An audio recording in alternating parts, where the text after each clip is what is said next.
exactly what we said about him. Yeah, I like how he mentioned Duel is the thinking man's game. It is. It very much is. And I know it's easy to get caught up in the aesthetics of Quake and seeing the great shots and the skill aspect of it. But there is a very big, deep mental aspect of Duel. Yeah. Reading your opponents is huge. And, I can't stress on it. Staying calm under pressure, like you said, playing consistent. These are many things that obviously he's mastered. And that's why he's won QuakeCon as many times as he has. When it comes to Rapha in particular, there really is not one part of a map that he doesn't know what's going on. Right. Like when you watch his streams, for example, and even when it sort of first reached a point where Quake Champions was able to be streamed, it was such a resource for just players that are looking to learn the game, because he'll stream himself playing the game and is just commenting on every single little thing at all times. And dictating like 8 or 9 moves ahead, which is like, hey, he's going to go here. I'm going to swing up around here. I'm going to grab this. And then when I come back through, I'm going to fire a rocket and kill him. And then that would happen. In fact, I'm glad you brought up his stream, because it's the first time that we've truly ever, you can break down, you can look from 2 views, you can watch it. But the way we typically watch Quake is a lot different than how it's presented on Rapha stream. It is quite amazing. Now, you also mentioned the thinking man's game. Yes. And if there's another thinker to put up against Rapha, it is his opponent. And I mentioned earlier that Cooler was absolutely the player that got me to realize just how deep that Cerebro game was. One of my favorite series of all time is a matchup between Cooler and CZM, where Cooler, just to get in his head right away, chose CZM's map pick, like going into it as a finals match, and we're just like mind blown. And there's only one player in the world that I think is the confidence and the balls to pull something like that off.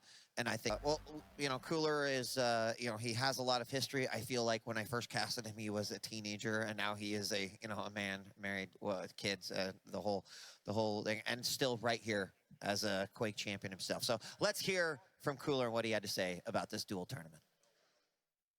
Artist group, certainly considering it's got the reigning QuakeCon champion, I'd have to kind of agree, along with Cooler himself. The other 2 guys, probably more scared, though, than these 2, I think.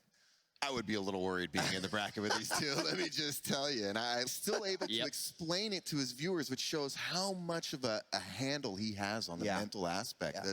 It's really impressive. It is. Yeah.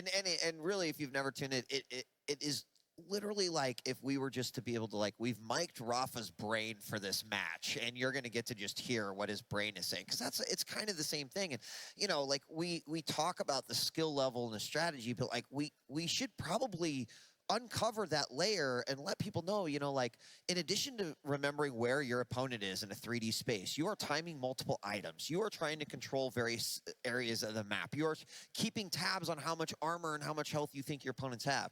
And as you mentioned, that focus, you sort of need that focus in order to keep all of that stuff inside your head. So have a bit of an extension of themselves as a player by the champions that they select. Yeah, you can definitely, favor a certain champion based on the play style you want. And you can definitely see certain champions can push certain advantages. As we saw in the Razy Toxic game, Toxic had a very light lineup, and he was having a lot of problems with store lag and the acid spit, especially because the spit's landing and you're already a light champion.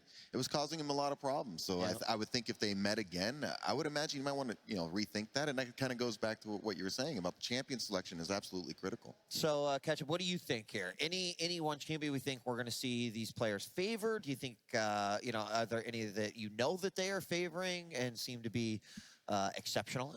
So I feel like with Cooler in particular, to sort of go back what I said earlier on, Nyx has been a champion he has seen great success with, and he was quite an innovator with that champion. The second duels were able to sort of be played. The second duel was released in Champions. He was straight in there, and it was Nyx 100% of the time. But it was the style of Nyx where everyone beforehand was just using Nyx's Ghost Walk to just survive a fight.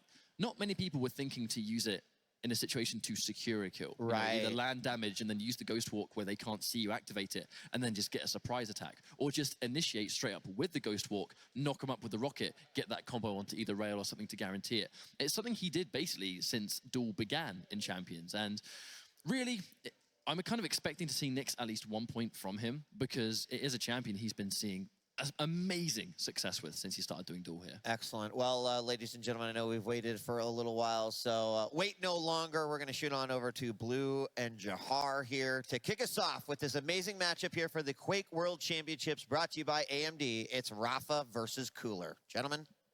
All right, thank you very much. Jump into this very historic matchup. Jahar, are you ready to jump into this one? I certainly hope I am. I mean, it's no big deal. It's just like the two best players in the world. No big deal.